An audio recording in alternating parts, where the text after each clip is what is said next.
So I'm really happy that this works now.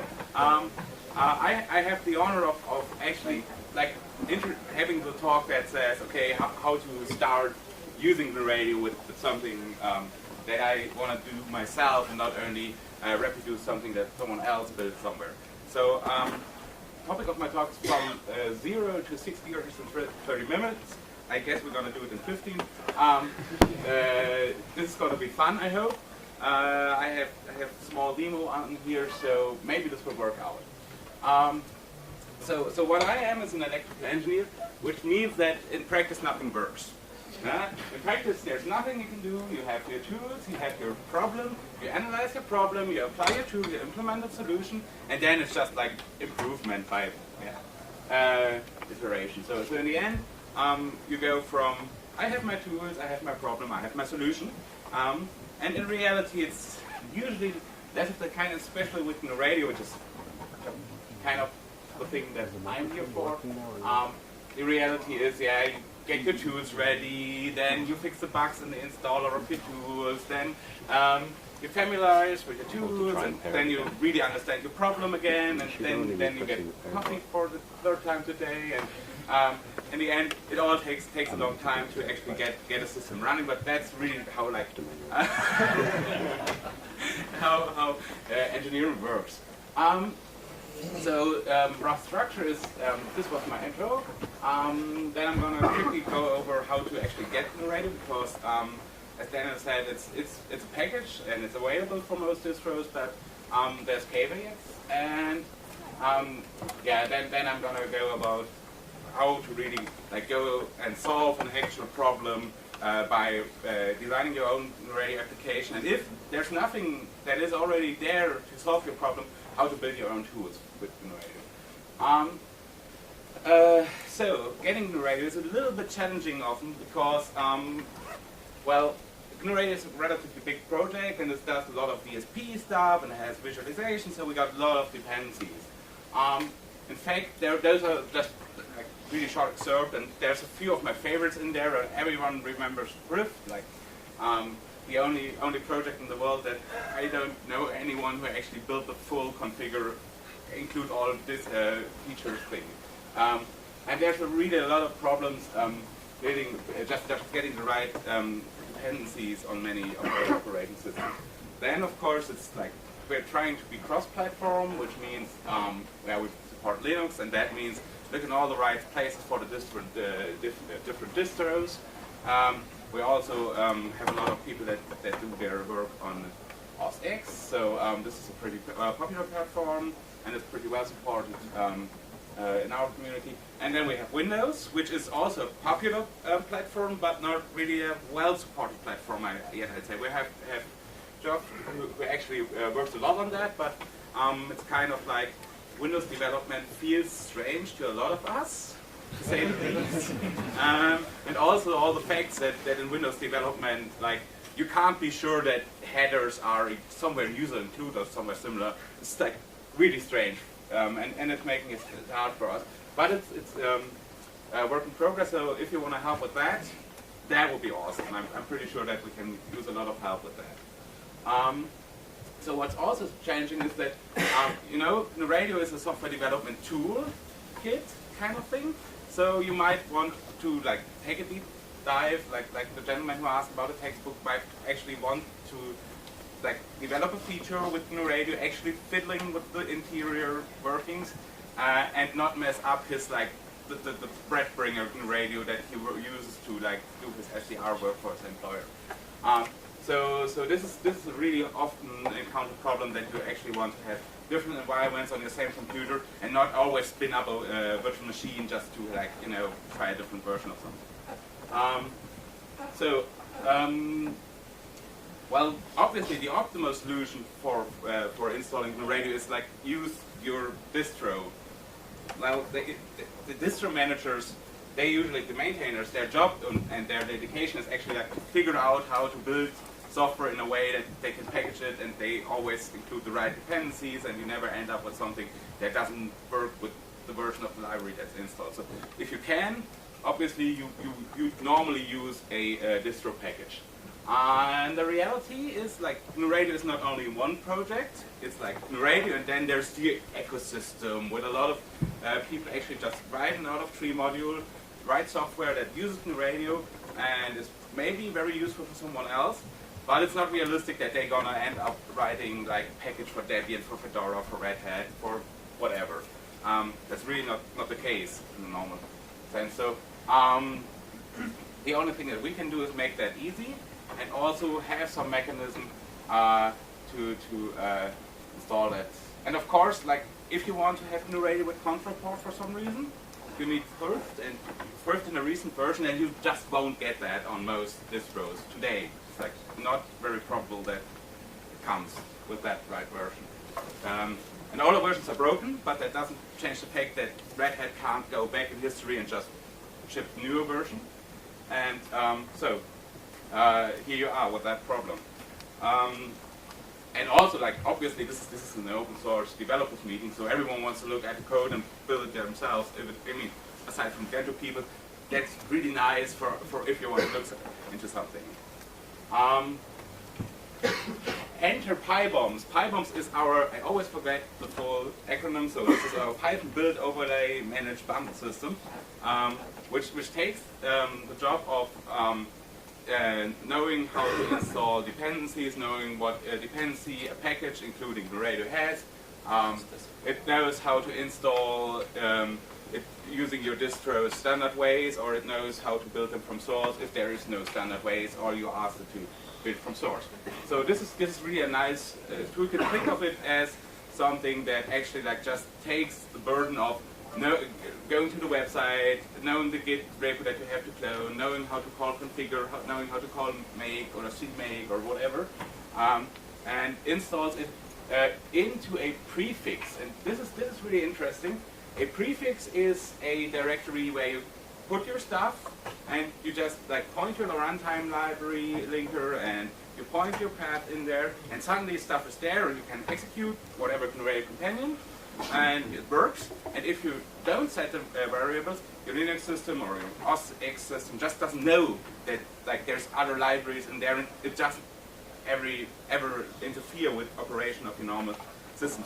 So this is something that it has been very, very helpful for people that run experimental software everywhere, basically, since forever also. But no one knows that if you're a Python dev, you might have used virtual amps. So this is kind of the same idea. You basically just set the right variables, and Python knows where to look for Python modules. Getting PyBombs is really simple. I'm not going to go into detail about that for temporary reasons. Using it is even simpler. You just like say, okay, this is the script that sets all my paths, and you're done. You do that, and then you can call your radio and start using radio applications, and everything's there. But I mentioned that it is an ecosystem, and Ben mentioned that in his intro. We have CGRAM, and there's like a lot of out of free models, or a lot of applications that people develop are already available easily, and you can just install them by saying PyBombs install whatever PyPcap, and then you suddenly have an interface for capturing packets with Wireshark in GNU Radio. So this is pretty awesome, and it eases the installation of stuff pretty much, and also it gives us like the ability to distribute something easily, have like a central idea of what's there, what's missing, and also like where to report bugs and this kind of thing.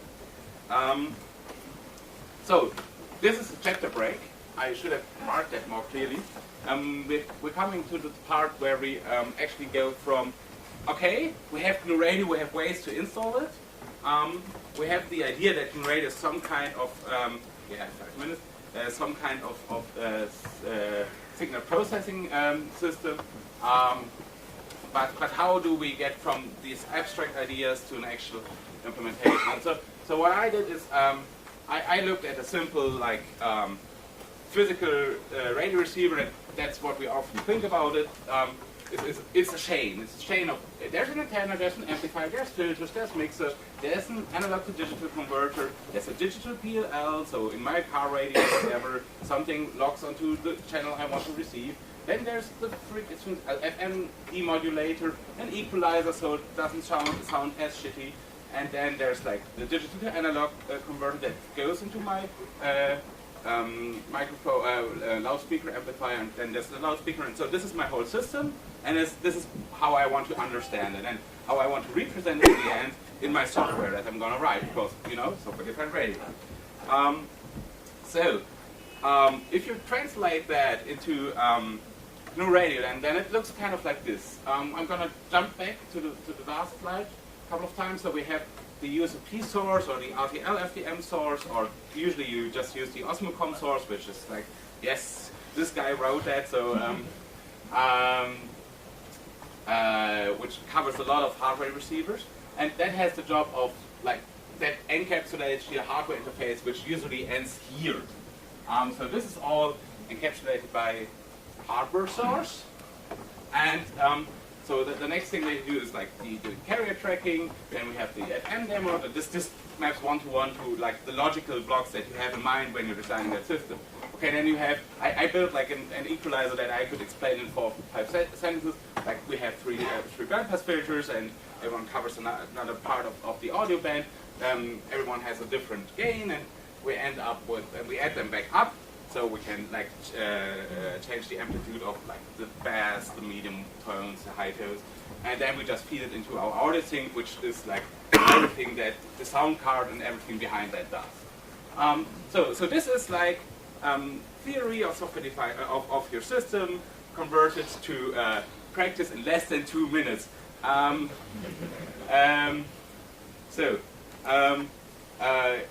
have a demo, but I'd rather actually skip that, because Daniel actually like showed the same demo with GQRX, which of course looks nicer, and I just like had the same flow graph for handset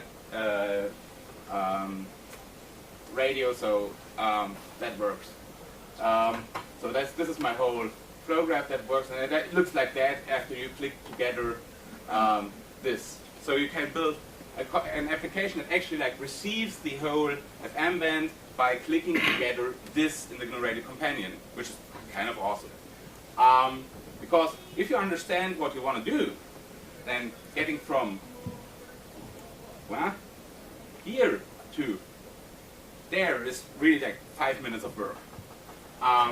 This is the power of software-defined radio, and especially GNU Radio. If you've got the right tools, you can just build what you want like in a minute.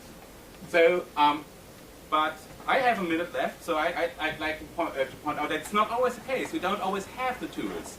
For example, if you want to build something really absurd, well, no one's going to be there to build that before you come there. So you invent an out-of-tree module, which is like our kind of saying, okay, this is a GNU Radio package. You can have your blocks in there, you can have your flow graphs in there, you can build your application in one directory and share that with other people.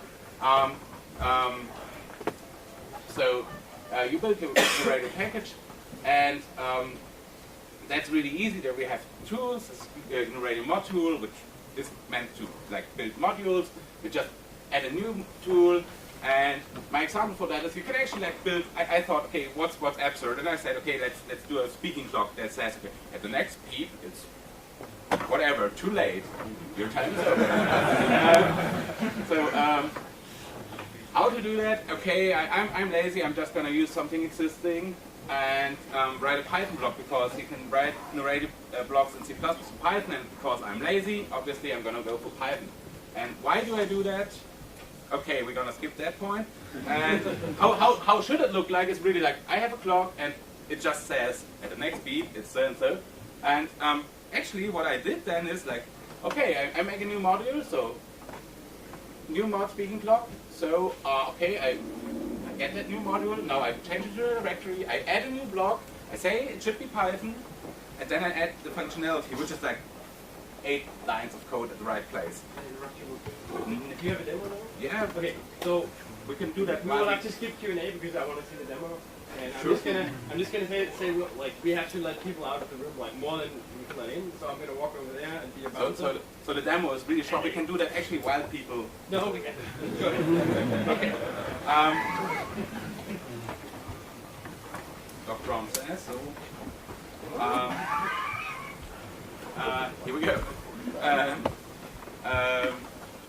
So maybe I should. At the next thing, it will be 12 hours, 25 minutes, 10 seconds. Which means I have. At the next thing, it will be 12 hours, 25 minutes, 30 seconds. So that works. And everything that I did was actually like write this block. Now, how does that block look like? Well, I'm.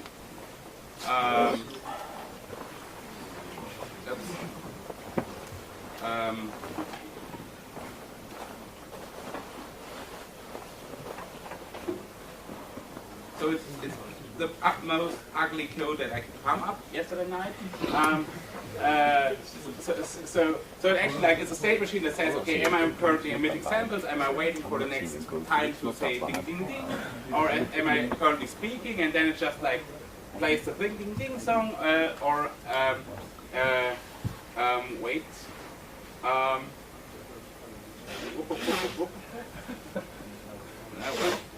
Where is it? Yeah, it actually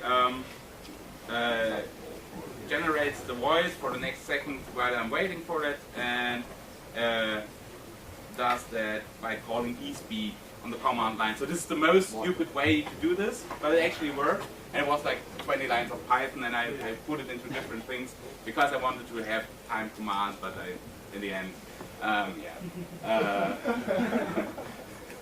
So this is all that matters actually is in this work method, which really just takes the input sample. In my case, it was a source because there's no input on the clock.